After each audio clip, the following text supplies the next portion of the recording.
রমন রেতি রমন রেতি হলো ভারতের গোকুলে অবস্থিত একটি পবিত্র স্থান, যার অর্থ আনন্দের বালি বা খেলার ভালি, যেখানে ভগবান কৃষ্ণের শৈশবের খেলাধুলার স্মৃতি জড়িত এবং ভক্তরা পবিত্র মনে করে এখানে গড়াগড়ি দেন, যেখানে ভগবান শ্রীকৃষ্ণ তার চরণ রেখেছিলেন এবং যে বাড়িতে তিনি খেলেছিলেন।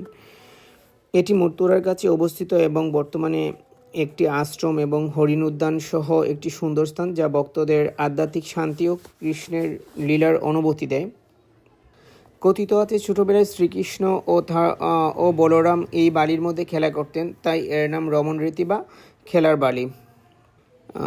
এবং প্রায় 200 বছর আগে স্বামী গঙ্গাদাসজি এখানে 12 বছর ধরে কঠোর তপস্যা করেছিলেন এবং শ্রীকৃষ্ণের আশীর্বাদে তিনি ভগবান শ্রীকৃষ্ণের রূপ দর্শন লাভ করেন, যা এখনকার রমন বিহারীজি মন্দিরে পূজিত হয়।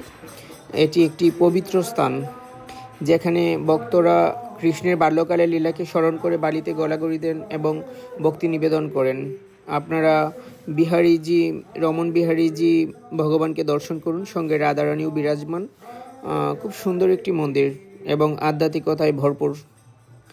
এটি একটি শান্ত ও মনোরম স্থান যেখানে হরিণ উদ্যান ও মন্দির রয়েছে এবং এটি সকল ভক্ত দর্শনার্থীদের জন্য উন্মুক্ত, যেখানে কোনো প্রবেশ মূল্য নেই। আপনারা এই মন্দির দর্শন করতে পারেন এবং ভগবানের কৃপা লাভ করুন। ভগবান সবার মঙ্গল করুন, ভালো রাখুন সবাইকে। জুটছে বলুন।